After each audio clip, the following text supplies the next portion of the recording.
When the leader of ISIS was coming to take the seat of the former president in Damascus, in the capital, he passed first through Aleppo, which I was just telling you about, I was at in 2010.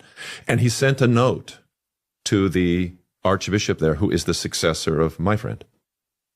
You know what he said? I'll have your head. Yeah, that was the moderate current. You know, Islam is the most disruptive historical development in the history of Christianity. Muhammad was born in 570 in what is now Saudi Arabia. And by the time he finished, by 630 or so, he had led 25 raids against Jewish and Christian tribes, unprovoked.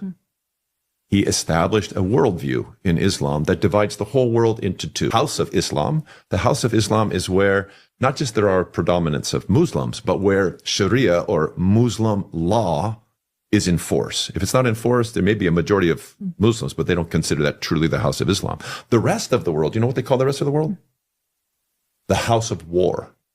That's how a Muslim divides. That's the Quran. So you can imagine what that means for Christians. What that means for Christians and has meant for Christians since 634, when the Muslims came into Jerusalem, and then into Damascus, and then into all of our major cities in North Africa, and then started their jihad across the Mediterranean Sea, coming into the southern parts of France and Spain. What that has meant for us is several things. One, if you want to maintain your freedom, you want to maintain your rights, you have to convert to Islam. If you do that as a Christian, you've lost your soul. You've betrayed God. You've become what the church calls an apostate. God forbid, most of our people didn't do that. Some did. You mean, you're saying historically, or you're saying recently? I'm saying since the 7th century. Since the 7th century. Until today. Until today, right. Absolutely until today. This is Islam. It's not a type of Islam. You know, the earliest Christian commentary on Islam comes from St. John of Damascus, one of the great fathers of the church. He's the first one to write anything, theologically speaking, evaluating Islam. And he was very clear about what he said and called Muhammad Antichrist and Islam a heresy.